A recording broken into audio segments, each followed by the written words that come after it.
A ver, ¿y si el calendario que usamos no fuera solo para marcar días, sino una declaración de principios? Hmm, es una idea potente. Solemos pensar en el tiempo como algo neutro, ¿no? Objetivo, un tic-tac constante.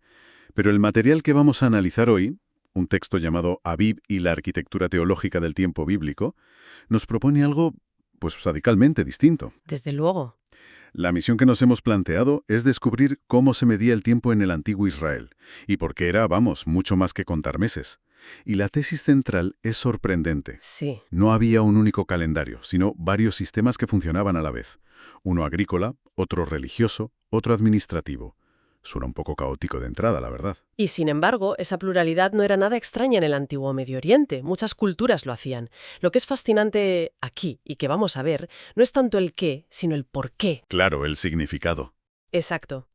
La gran diferencia es ese giro teológico único que se le da en la Biblia. No se trata solo de organizar las cosechas, sino de incrustar una historia de liberación y una identidad de fe en el propio ritmo de las estaciones.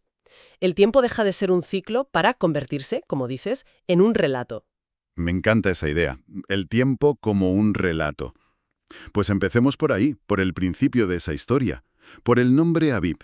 Nos suena a un nombre propio, como Abril, pero el texto que hemos analizado aclara que eso es un error, Es un error de concepción, sí. No es un nombre, es una descripción. un adjetivo. Un adjetivo, sí. Aviv se refiere a un estado de la materia, concretamente al estado de maduración temprana de la cebada, cuando los granos están aún tiernos, verdes. O sea que el calendario en sus orígenes era totalmente empírico. Totalmente. No miraban una tablilla con fechas, miraban al campo. Justo. El año no empezaba el día X por decreto, sino cuando la naturaleza daba una señal visible y, bueno, comestible. Eso es increíblemente práctico. Pero, a ver, me genera dudas. Si dependía de un cereal, ¿qué pasaba si un año venía frío y la cebada se retrasaba? ¿Se posponía el año nuevo y con él la Pascua y todo lo demás? Suena un poco impreciso. Es una pregunta excelente, porque nos obliga a cambiar nuestra mentalidad moderna de precisión absoluta. Para ellos, esa imprecisión no era un defecto. Era una adaptación. Era una adaptación a la realidad, exacto. Y sí, si la cebada se retrasaba, el año se ajustaba. Probablemente los sacerdotes observaban los campos y declaraban oficialmente: este mes es el mes de Aviv. Ah, claro. Y esto a veces requería añadir un mes extra al final del año anterior, un mes embolismal, para reajustar el calendario lunar con el ciclo solar. Era un sistema flexible, orgánico. Hay una cita clave en el texto, de Deuteronomio 16.1, que dice: «Guardarás el mes de Aviv y harás Pascua a Yahweh tu Dios». Claro, escuchándolo ahora después de tu explicación, la frase cobra un sentido nuevo. No es «guarda el mes que se llama Aviv», es «guarda el mes en que la cebada está en estado de Aviv». Justo.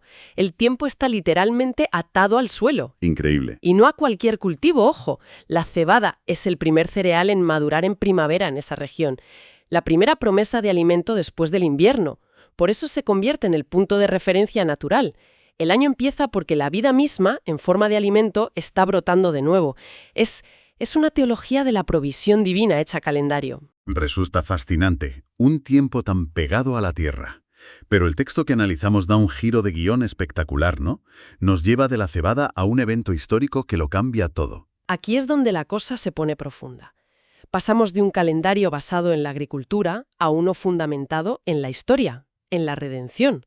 El Éxodo. El Éxodo. El momento crucial que el texto señala está en el capítulo 12, justo antes de la liberación de Egipto. En medio de la opresión, Dios le dice a Moisés y a Aarón: este mes os será principio de los meses. Será para vosotros el primero de los meses del año. La fuerza de esa frase en ese contexto es brutal. Aún no son libres, son esclavos, y ya se les está diciendo que su tiempo ha sido reseteado. Exacto. Es como decir: vuestro viejo reloj, el que marcaba las horas de trabajo forzado, ya no cuenta. Vuestra historia empieza ahora. Es un acto de una audacia teológica y política inmensa. Pensemos en el contexto. Establecer el calendario, decidir cuándo empieza el año, era una prerrogativa de los grandes poderes, un acto de soberanía. ¿Del faraón, de los reyes de Babilonia? por supuesto. Al hacer esto, el Dios de Israel está afirmando su soberanía por encima del faraón, incluso antes de la victoria física. Es una victoria simbólica que precede a la material. Está diciendo, el tiempo de este pueblo ya no le pertenece a Egipto, me pertenece a mí. Pero me pregunto, ¿qué impacto real tenía eso para una persona de a pie? Quiero decir, si todavía eres un esclavo, ¿qué más da que te digan que ha empezado un nuevo calendario si tu realidad no ha cambiado? Es una objeción muy pertinente. En ese instante preciso, era pura promesa, un acto de fe, pero su poder reside en que reorienta la identidad. Ah, Imagina la diferencia psicológica. Hasta ese momento, tu identidad es esclavo en Egipto. Tu tiempo se mide en ladrillos. Desde ese momento, aunque la realidad física tarde unos días en cambiar, tu identidad pasa a ser pueblo a punto de ser liberado por su Dios. Tu tiempo se mide por la expectación. claro, cambia el marco de referencia por completo. El texto lo resume en 3 puntos clave. La historia de la salvación se convierte en el nuevo eje, la identidad de Israel se fundamenta en ese acto, y el calendario mismo se transforma en un recordatorio anual, una proclamación de fe vivida. Entiendo, pero entonces tenemos un conflicto, ¿o no? Si el año religioso empieza en primavera con Aviv, que luego se llamaría Nisan, ¿cómo explicamos que otras partes de la Biblia parecen dar a entender que el año empieza en otoño, con el mes de Tishri? Esto me suena un poco confuso. ¿Tenían 2 fiestas de Año Nuevo? Es una de las partes más interesantes del análisis, porque lo que a nosotros nos parece una contradicción, para ellos era una solución práctica. ¿Ah, sí? La respuesta es la especialización funcional. No es una contradicción, son 2 sistemas con propósitos diferentes que operan en paralelo. Y como decíamos, esto estaba bien documentado. En Mesopotamia tenían calendarios distintos para la agricultura, la administración. No es un caos, es una organización compleja. Vale. Y eso que a nosotros nos puede sonar raro, en realidad es algo que hacemos constantemente sin pensarlo. Por ejemplo, Pues el año fiscal, que en muchos países no coincide con el 1 de enero. O el año académico, que empieza en septiembre. Usamos distintos principios de año según la función. es una analogía perfecta. Para un agricultor de la época, el final de la cosecha en otoño, en el mes de Tishri, era el cierre de su año económico. Tenía todo el sentido del mundo hacer balance de deudas y contratos en ese momento. Era el momento de cerrar las cuentas. Eso es. Por eso las leyes sobre el año sabático y el año del jubileo. El descanso de la tierra, la liberación de deudas. Exacto. Todo eso se computaba a partir de ese calendario de otoño. Levítico 25:9 es muy claro. La trompeta del jubileo sonaba el día 10 del 7º mes. El 7º mes, contando desde la primavera. O sea, Tishri. Vale. Ya lo tienes. Así que tenemos un calendario civil que empieza en otoño. Y por otro lado, el de primavera, el de Aviv, Nisan. ¿Cuál era su función específica entonces? Ese era el calendario sagrado, el festivo religioso, es la columna vertebral que estructura las grandes fiestas de peregrinación de Levítico 23, Pascua, Pentecostés y los tabernáculos. Este calendario no organiza la economía, organiza la memoria y la identidad del pueblo. El autor del texto que analizamos cita a un erudito, Jacob Milgrom, que describe estas fiestas como una pedagogía ritualizada. Una idea brillante, sí. Me parece genial. No son solo rituales vacíos, sino una forma de enseñar la historia, los valores, la ética. Es una educación vivencial. Totalmente. Y el diseño de esa pedagogía es magistral. Fíjate en la propia cena de Pascua, en Éxodo 12. El ritual está diseñado para provocar la pregunta de los niños. Y cuando vuestros hijos os pregunten, ¿qué significa este rito para vosotros? Claro. El calendario no es un documento pasivo, es una máquina de generar preguntas y contar historias. Obliga a cada generación a verbalizar el porqué, a no dar la fe por sentada. De acuerdo. El sistema de 2 calendarios tiene todo el sentido del mundo. Pero esto no surgió de la nada, en un vacío cultural. El texto lo sitúa en su contexto. ¿Cómo se comparaba esto con lo que hacían sus vecinos, Egipto o Babilonia? Pues el patrón general era muy similar en toda la región. El Año Nuevo babilónico, el famoso festival Akitu, también era en primavera, en su mes de Nisanu. Que suena muy parecido a Nisan. Es que son parientes lingüísticos, sí. En Ugarit, en la costa siria, los calendarios también estaban ligados a las cosechas. Y en Egipto, bueno, todo se organizaba en torno a la crecida del Nilo.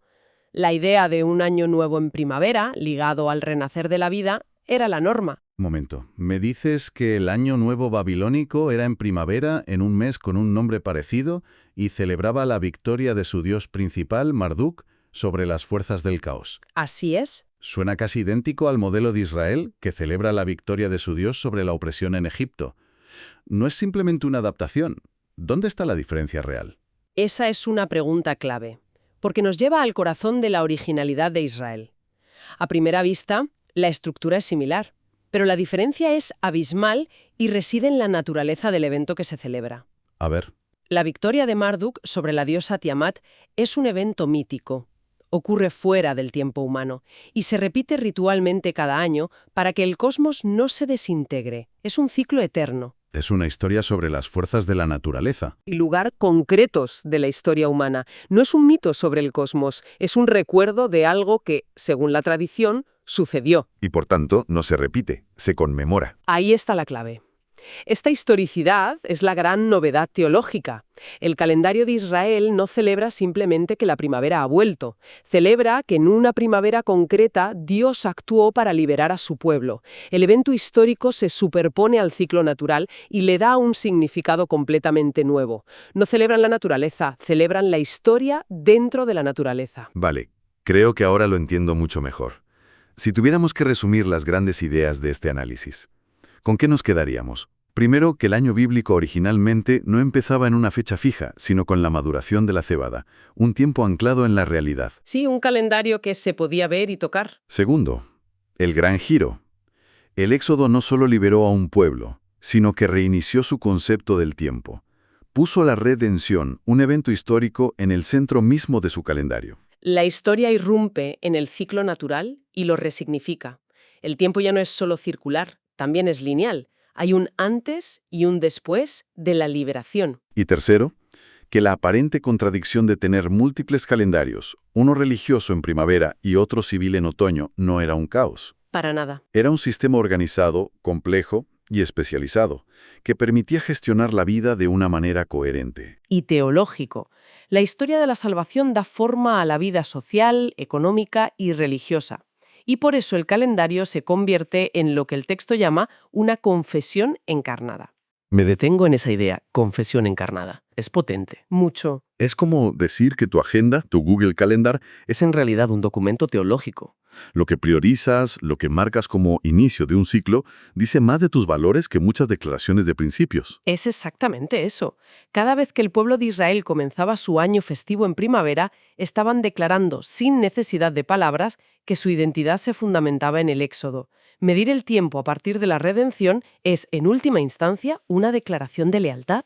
Claro. Es decir, el evento que define quiénes somos es ese acto de liberación divina. Todo lo demás, el trabajo, las cosechas, la vida civil, se organiza en torno a esa verdad central. Y todo este recorrido nos deja con una idea final para reflexionar. El texto nos muestra que para el antiguo Israel el calendario no trataba solo de cuándo sucedían las cosas, sino de por qué importaban. El cuándo estaba determinado por el por qué. Esto plantea una pregunta interesante sobre nuestra propia percepción del tiempo, tan marcada por la productividad. ¿Qué eventos o valores definen los nuevos comienzos en nuestras vidas? ¿Cuál es ese momento fundacional, ese éxodo personal o colectivo que reorienta nuestro propio calendario y le da un significado más allá de la simple sucesión de días?